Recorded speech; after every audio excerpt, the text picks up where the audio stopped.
आप सभी शिक्षक साथियों को जोहार।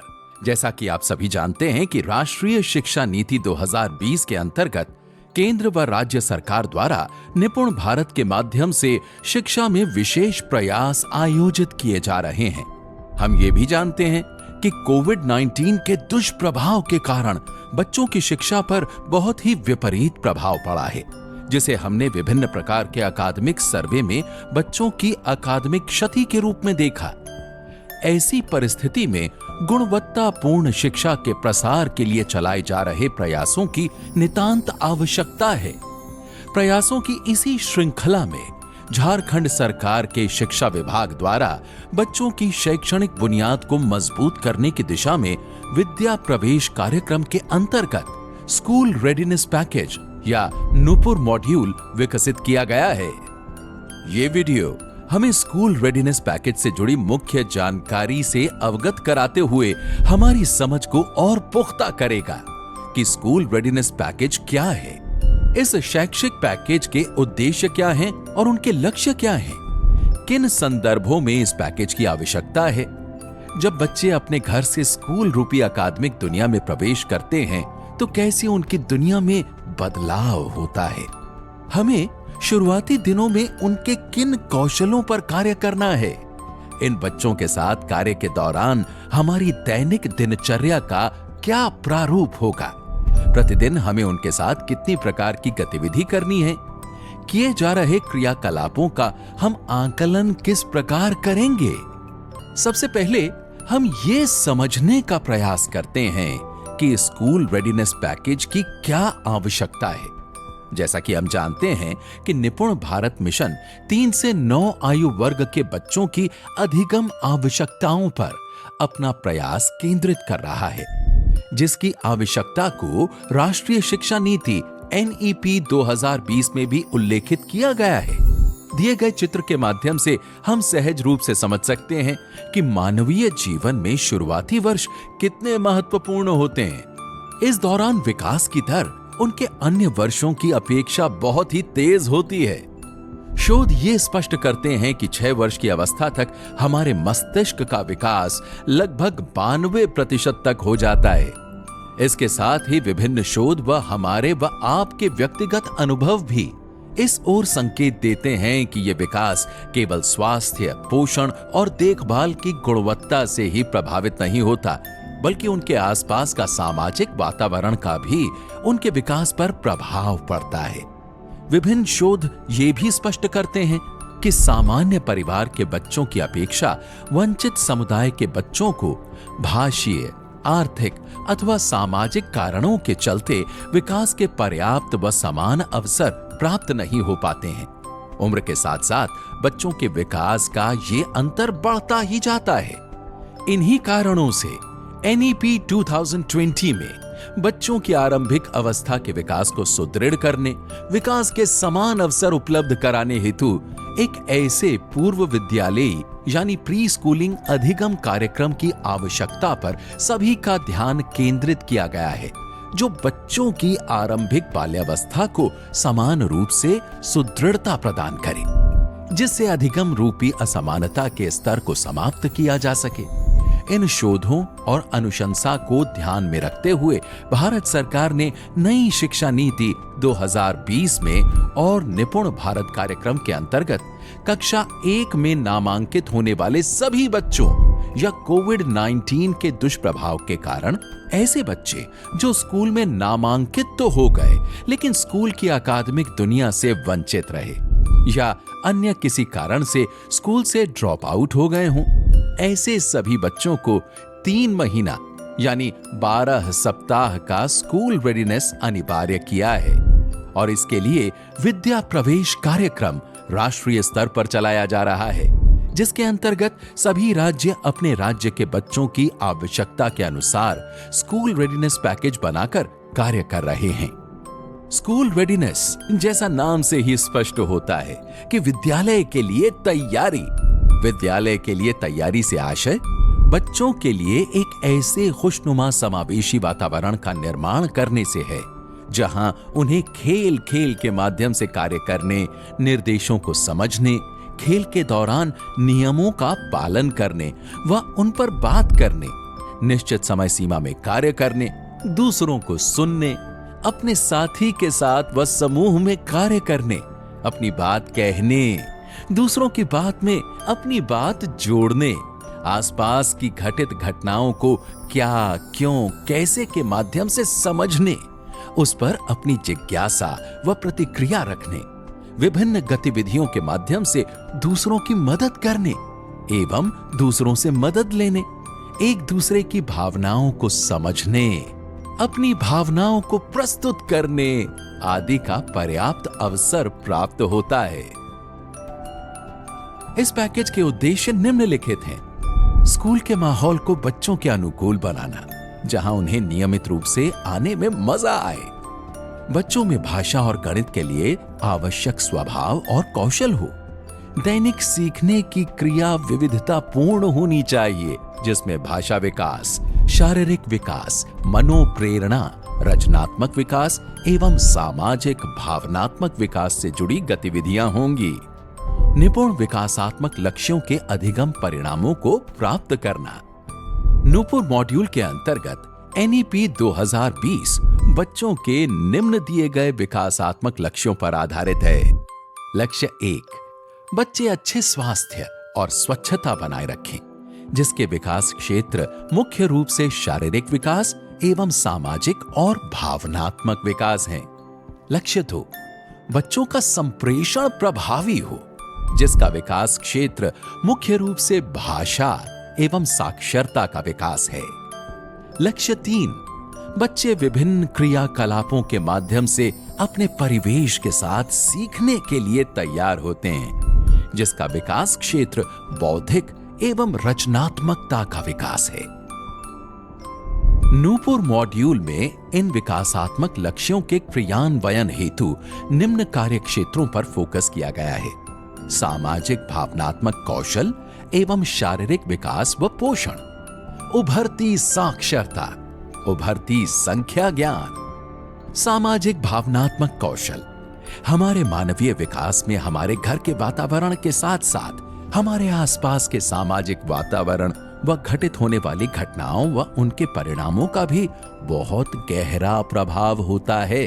सामाजिक भावनात्मक कौशल के अंतर्गत बच्चों के निम्न कौशलों को समाहित किया गया है।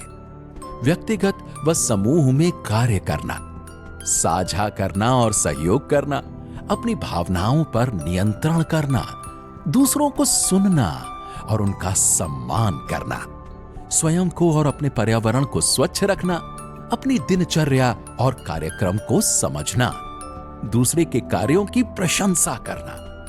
शारीरिक विकास व पोषण, हाथ और आंख का समन्वय, मांसपेशियों का ठीक विकास, शारीरिक विकास और बड़ी मांसपेशियों का विकास, लचीलापन और ताकत का निर्माण, खेल अथवा टीम स्पिरिट में रुचि, संतुलन और समायोजन, खान पान की व्यवस्थित आदतें। उभरती साक्षरता से आशय उन घटकों से है जहां बच्चे पढ़ने लिखने की शुरुआत करते हैं। इसके अंतर्गत निम्न कौशल समाहित हैं: मौखिक भाषा अभिव्यक्ति, मौखिक शब्दावली का विस्तार, ध्वनि जागरूकता, अपने आसपास की ध्वनियों को पहचान पाना व उनमें अंतर कर पाना, सुने व बोले गए शब्दों में आ रही ध्वनियों को बताना, किताबों से जुड़ाव, किताबों को उलटना पलटना, उनके मुख्य पृष्ठों को देखना व उसके बारे में बता पाना, किताब पढ़ने का अभिनय करना, बाएं से दाएं, ऊपर से नीचे की ओर पढ़ने का प्रयास करना, लेखन के प्रयास करना, आंख और हाथ का समन्वय, रेखा चित्र बनाना, अभिव्यक्ति के लिए लेखन, स्क्रिबलिंग अथवा लाइनें। उभरती संख्या ज्ञान से आशय अपने आसपास उपलब्ध वस्तुओं में गणितीय स्वरूप को पहचानना, उनके विशिष्ट गुणों, आकार, रंग आदि के आधार पर उनकी तुलना कर पाने से है। इसके अंतर्गत निम्न गणितीय कौशल समाहित हैं: संख्या पूर्व अवधारणा, पहले अथवा बाद में, नीचे अथवा ऊपर, अवधारणा, छटाई, वर्गीकरण, क्रमांकन, पैटर्न बनाना, रंग अथवा आकार, और आकार, अवलोकन और समस्या समाधान, संख्या अवधारणाएं, नामकरण और एक से एक पत्राचार, गिनती, समूहीकरण, तुलना। नूपुर मॉड्यूल के अंतर्गत सभी कार्य क्षेत्रों के लिए बताई गई विभिन्न गतिविधियों के लिए निम्न शिक्षण विधियों का प्रयोग किया गया है, जिससे शिक्षक व बच्चे दोनों ही आनंदित होकर पैकेज के विशिष्ट उद्देश्यों की प्राप्ति कर सके।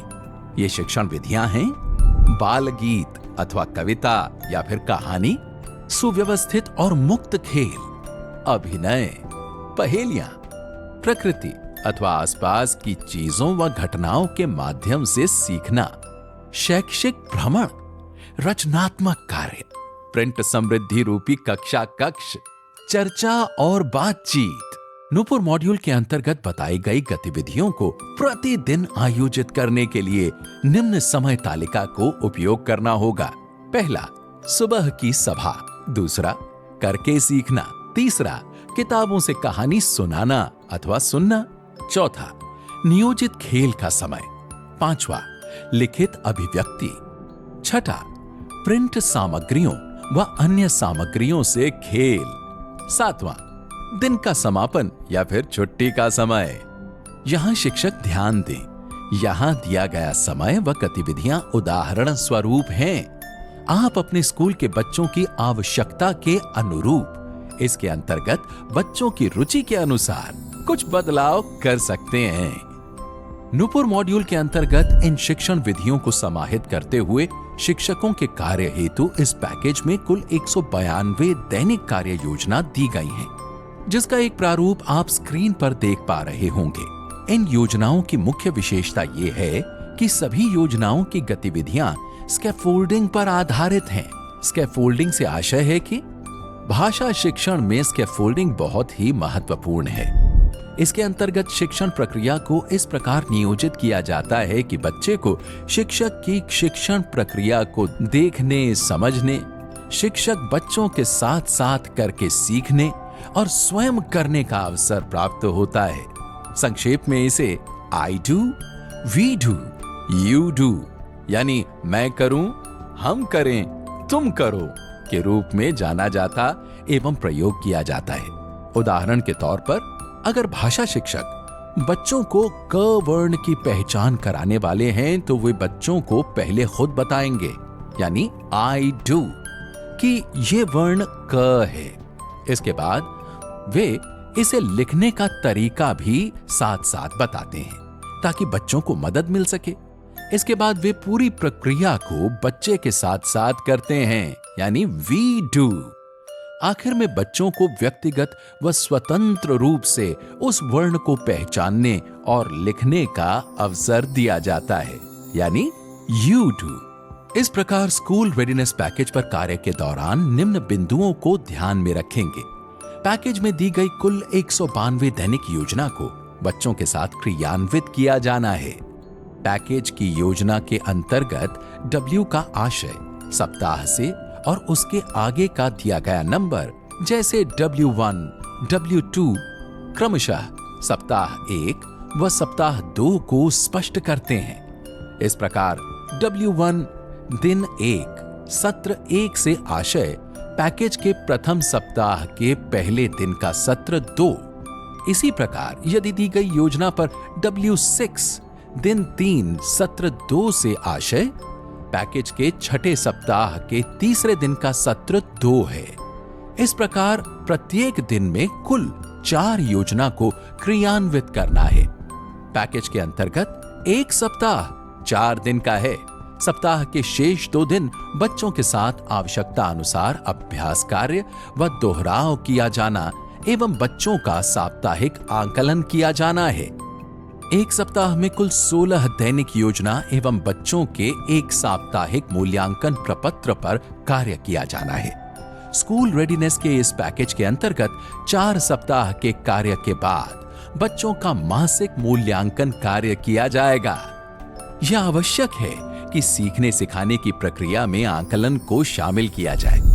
यह आकलन न सिर्फ बच्चे की दृष्टिकोण से महत्वपूर्ण है, बल्कि शिक्षक को भी इस आकलन प्रक्रिया से यथासंभव सहजता होती है, कि उनके बच्चे कितने अधिगम प्रतिफलों तक पहुंच सके, कहां उन्हें और मदद की आवश्यकता है आदि। इस प्रकार सप्ताह के 4 दिन कुल 16 योजनाओं पर कार्य करने के पश्चात साप्ताहिक उपलब्धि आंकलन प्रपत्र पर कार्य किया जाएगा। पैकेज के अंतर्गत अवगत कराया गया है कि शिक्षक प्रत्येक शनिवार को बच्चों की इस प्रपत्र पर ट्रैकिंग करेंगे। प्रपत्र में अधिगम प्रतिफल के आधार पर आंकलन किया जाना है। एक सप्ताह में हमने जिन अधिगम प्रतिफलों पर कार्य किया है, उन्हीं प्रतिफलों की एक लिस्ट हम स्क्रीन पर देख पा रहे हैं। इन प्रतिफलों के सामने कॉलम भी हम देख रहे हैं। 1. उत्साहपूर्वक करते हैं। 2. हमेशा कर सकते हैं। 3. मुश्किल से कर पाते हैं। 4. सहायता की जरूरत है। इनमें जिस पर आपको बच्चे का कार्य उचित स्तर का लग रहा हो, उस पर सही का निशान लगा दीजिए। ठीक इसी प्रकार आगे के सप्ताहों में भी अधिगम प्रतिफलों के आधार पर नूपुर मॉड्यूल के अंतर्गत आंकलन, साप्ताहिक उपलब्धि आंकलन प्रपत्र पर कार्य पूर्ण किया जाना है। स्कूल रेडीनेस के अंतर्गत साप्ताहिक आंकलन के साथ साथ हमें बच्चों की मासिक प्रगति को भी ट्रैक करना होगा, जिसका प्रारूप हम स्क्रीन पर देख पा रहे हैं। दिए गए अधिगम बिंदुओं के सापेक्ष जिस कॉलम में हम बच्चे को सही से देख पा रहे हैं, हमें उस पर सही का निशान लगाना है। अंत में इस 12 सप्ताह स्कूल रेडीनेस को हम बिना किसी तनाव के खुशीपूर्वक बच्चों तक क्रियान्वित कर सकें, ऐसी हमारी शुभकामना है। इस दौरान हमें ये अवश्य ध्यान रखना है कि कार्य के दौरान हमें किसी भी प्रकार की जल्दबाजी नहीं करनी है। बच्चे जिस गति से सीख रहे हैं, उन्हें सीखने दें, उन्हें सहजता प्रदान करते रहें।